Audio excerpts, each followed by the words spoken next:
Hello and welcome to Stories of the Extraordinary. My name is Patrick Slane, and today we are in Nashville, Tennessee at the Soda Parlor, and I am sitting down with the very own Master Commander himself, Olan Rogers. Olan, thank you so much for being here at your own place. Yes, again, to sit down and do this interview.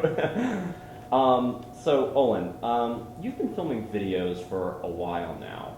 Yes.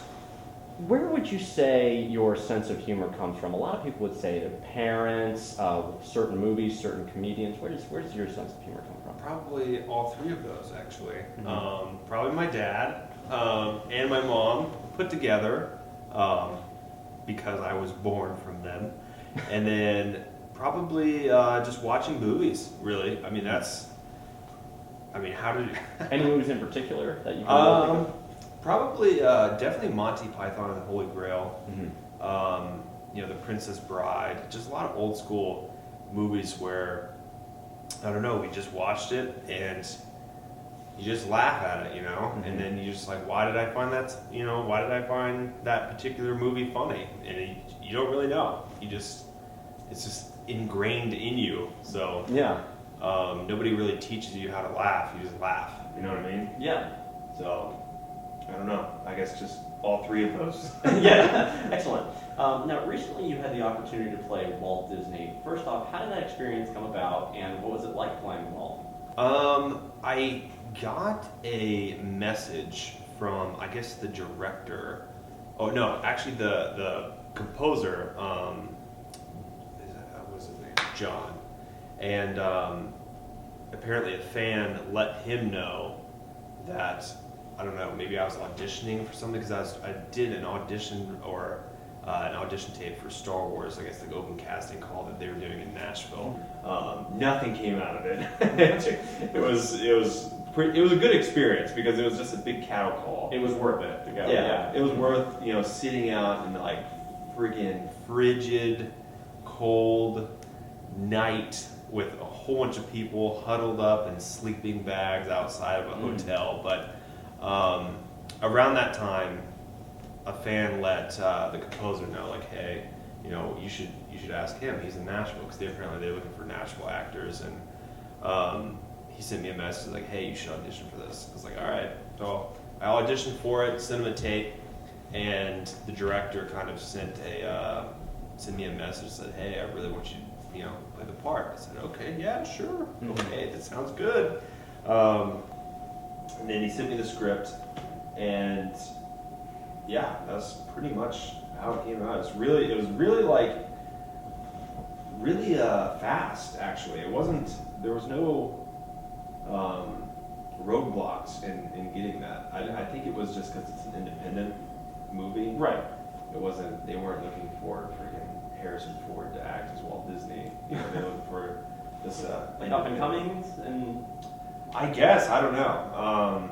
I don't really consider myself an upcoming, but it was just, just anybody to play, I guess, Walt Disney. So. Okay, excellent. Now, what sort of things did you do in order to prepare for that role?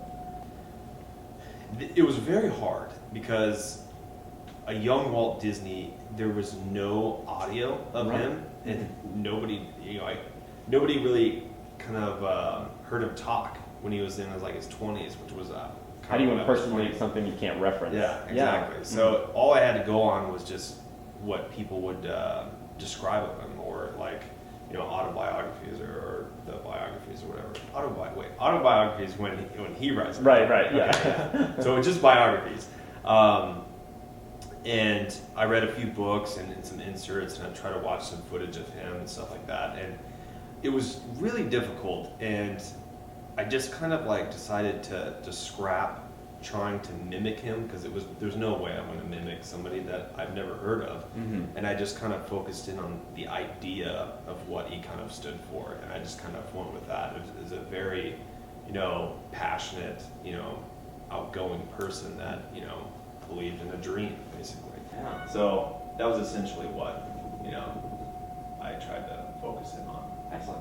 Now, if you could play any other historical figure or character from pop culture, who would it be and why? Man, I don't even know, man. That's a tough one. I don't know. I don't got much right now. maybe just freaking the Hulk. That'd be so freaking cool. Yeah, you got my vote. Yeah, Mark Ruffalo, I'm sorry. Found a new guy, sorry. Just the Hulk. Yeah. Not even Bruce Banner, just the Hulk. Excellent, yeah, just green paint. Yeah, that'd be great. Now, you clearly have really cool shirts here at Olan Rogers Apparel and the Soda Parlor. Yeah. And I can see some of them are references to Star Wars, Yeah. Lord of the Rings, or some of your videos. But some of them I see like the deer and the spaceman suit, or Captain America cat. Yeah. Where did those ideas come from? Really, the first one kind of came about, which was Battle Bear. It was just 3 a.m. I was going out of my mind editing, and I just needed a break, so I started designing a shirt. And I just kept putting arrows in this bear, and I was like, man, he needs to be just a warrior bear. And it's like, honestly, this was my thinking. It was just like, yeah, just put a shield on him. Yeah, there we go. Get an axe on that guy. This is cool. And that's all it was, just a 3 a.m. I'm going out of my mind kind of thing. And that's usually how most of these designs come about, is just, the creative aspect just needs a break, and just, I don't know, I just need to goof around. And, Space Deer just cracked me up, because it's like, there's no way. I designed Space Deer, and I started laughing. It's like, there's no way he can get that helmet on. Right. He's dead the moment he gets up. You're the worst candidate astronaut ever. And just, the Starscream one, I always consider Starscream my little muse. And I don't know, it just fit. It's your cat, and you have a special place in your heart. Yeah. Now, I find that your humor appeals to a wide variety of people, and I think one of the reasons it does so is because it's very clean. Mm-hmm. Like, I don't ever see you ever cursing or anything like that. I mean, I can clearly tell you get your sense of humor from Monty Python. You take your one of your latest videos with Jake and Thomas, Thimbles. Yeah. And it's still very clean, but I suppose, like I said, that's one of the reasons. But do you go into a video thinking, I want this to be able to be seen by kids, or do you just not cuss naturally? Is that just how you are? No, actually. I mean, we just make a video, and I mean, I just kind of accept not doing any curse words because it's a cop out, really, especially in comedy. I mean, anybody can do that and make it funny.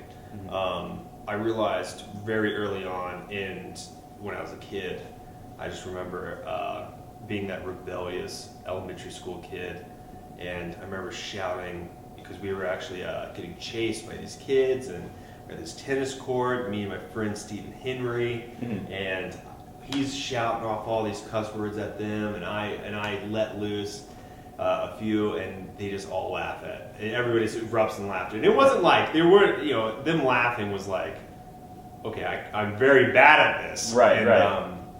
So it wasn't very intimidating, and I realized I just sounded like an idiot. So, and then in high school, we kind of, I was in TV production, and you kind of couldn't do any curse words or something like that. And it was kind of a regulation that we just kind of kept since TV production in high school. That's just what we did.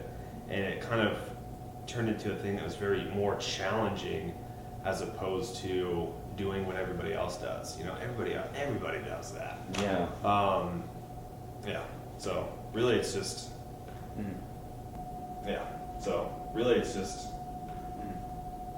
I don't know, it's just kind of ingrained now. Right, yeah, no, I understand. I don't even it's not even like a thing that I even think about anymore. It's just, I just make a video and I don't even think about it. Well, I know lots of people like that.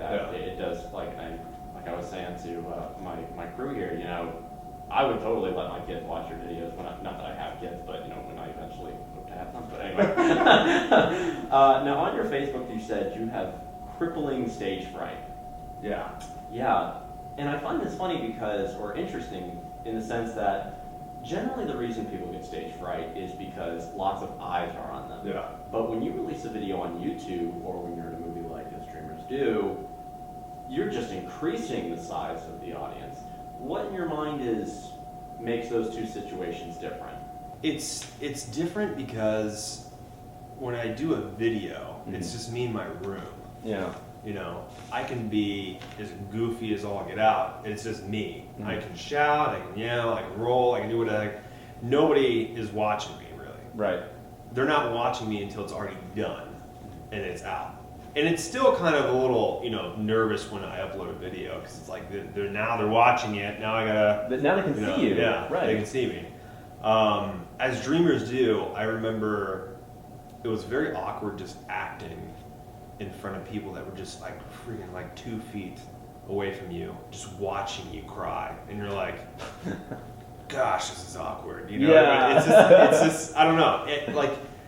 You just kind of have to learn to look past it and just try not to think about it. But I remember when we showed I guess it was like the premiere, man, I was like sweating, just like it's just that's just what it is. I don't know what it ever since the very first film I showed in English class in high school, I was like a freaking sweat monster.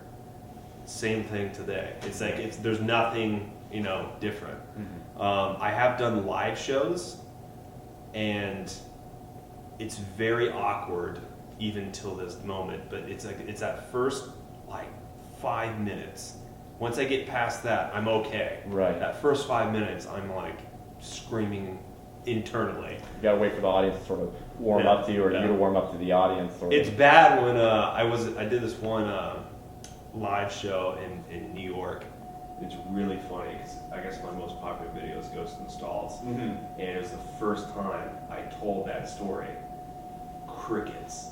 Not one person laughed. I'm not even kidding. So I was like, okay, I know this is a funny story, right? It's like, okay, let me just do one more and then hop off. So, did it get better? What? I mean, yeah, Salt Lake City. I did it again. I was like, let me just try it one more time. Right. Tried it one more time. It was still like lukewarm. I don't know what it was. Oh my gosh. It's Tough really crowd, weird, man. But yeah, so it's still very awkward. Wow. Now, a lot of people admire your good energy, your positivity, and your sense of humor. When you put one of those videos on YouTube, obviously nowadays with how big you are on YouTube, you get lots of comments, lots of likes, and things like this. But you also get those comments that are not just creative criticism. Yeah. Everybody is subject to a little bit of internet bullying. I suppose, how do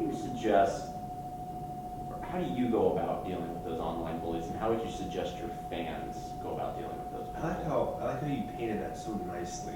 It's really just butt heads and trolls. I mean, honestly, it's anytime that I see somebody comment something that's just ridiculous, it's not constructive criticism. It's just mean. Just mean. It's there's no point for it. It's why would you go out of your way to say, for example, I remember this one person posted about Jake in the latest Rolling with Olan, and he basically said that he was he hated my hipster friend or whatever, and he wished he would die in a fire. Right. And so I sit there and I'm like, what the heck is this? Yeah. So I write this long post, and anytime that I do a response, it's always to kill him with intelligence and kindness, basically. Right. But in the same way, it's I'm not too kind with them because it's dude, you just wish my friggin' friend would die in a fire. Right. You know? Got to take this guy out. So pretty much I used to call it knighting him. You know what I mean? Because I was trying to knight him. Yep. And I replied back to him, and I was like, dude, freaking, what are you doing, man? Yeah. What kind of comment is this? If you're going to be a turd canoe, whatever the heck you want to be, it's you can stop doing this or whatever, and then after the response was only for 10 minutes, you delete this comment. Yeah. That's it. And anytime that I've done that, 90% of the time they've apologized. Because it's just, they can't come back at it. So it happens. And I'm kind of to the point where you just kind of get used to it. Yeah. Olan Rogers, don't be a turd canoe. Yeah. We have a mutual friend, Brody, who filmed muffin mystification with you, and he was part of the Children's Wish Foundation. What was your reaction when you found out that Brodys Wish was to be in a video with Olan Rogers? Pretty intense, man. It was, I mean, it's not something that you just kind of wrap your head around, that somebody wants to make a video with you so bad that is their wish. It's like, it's just YouTube videos, you know? Yeah. You don't think it's anything bigger than that, because when you do it by yourself for so long, it's just like, it's just me, you know? Like, why would somebody want to make a video with me? But it was really awesome. I mean, he came out such a great guy, man, and so positive. And yeah, I was amazed that I've seen like a lot of people that I filmed with, like back in the day, just complain about the dumbest things. You know, just like it's hot, it's you know, it's cold, just every little thing they nitpick. I mean, he was like, he could barely stand up because he was so weak. Like his legs were so weak that he could barely stand up. And he was like, he would give it his all every take, and just all smiles, laughing. It was just like, this is awesome. Like, this is such a great guy. It's like, there's so many people that complain about such trivial things, but he's like, just like, yeah, let me sit down for a second and I'll get back up. From the blooper reel, it definitely looked like you guys were having a good time. Now, Olan, not everybody may know this, but every time somebody purchases one of your shirts from Olan Rogers Apparel here at the Soda Parlor, a little bit of those proceeds go to an organization called Rice Bowls. First off, what is Rice Bowls, and how did you decide you wanted to get involved in Rice Bowls? Rice Bowls is a kind of like a charity that I guess really just kind of gives money to orphanages in kind of like third world countries, basically, and allows them to buy food from local, you know, places to kind of feed their kids in the orphanage. Right. So pretty much, I don't know, we kind of saw, I've always wanted to do something like that ever since I started the shirts. It's like, but when we first started, there was no way. It was just like, everything that was going was just going to like feeding and just, you know, us and everything like that, and starting it up. And then we got to a point where it was like, let's just do it, you know, let's just commit to it. And everybody that normally does something with Rice Bowls, they normally do it like just for around Christmas, and then they stop. It's like, I want to do it forever, like just keep going. And so it was such a weird call, because I remember when they called me up, it's like, so what are you kind of thinking about, you know, what do you want to do? It's like, I just want to do it. They're like, oh, okay, well, what do you need something from us? Like, no, I just want to donate and just do it. And they're like, okay, sounds great. So yeah, it's always something I've always wanted to do, is to kind of use the apparel to kind of really kind of, I don't know, help people out. Help people out, kind of change the way people think about kind of having a business. And you know, you don't have to charge this insane amount of money, but it could also help people along the way.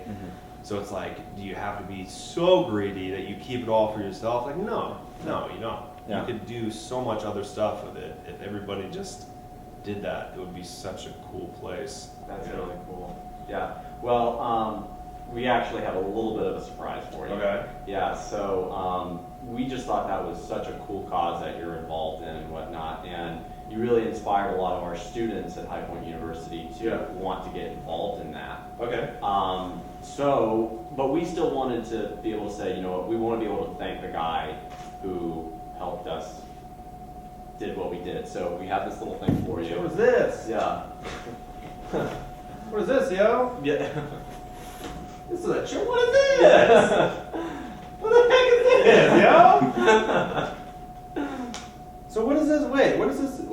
So none of this. So this is $728. Okay. Okay. Now none of that money is going to you directly, but it's going to Rice Bowls. Nice. But it's got your name on it, just again because we still wanted to make you feel like a winner. Because I mean, these guys, man. You know, these guys. What great guys! That's awesome, man. It's one of those things where you said, you know, the world's not a nice place. Yeah.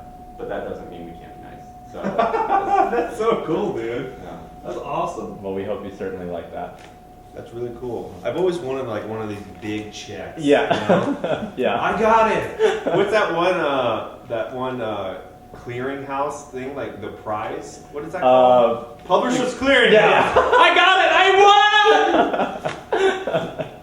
That's freaking fun. That's awesome, man. Well, again, Olan, thank you so much for your time. This was a real pleasure for both me and my crew, and we certainly had a pleasure coming out here to Nashville. Thank you so much. Definitely, man. Appreciate it.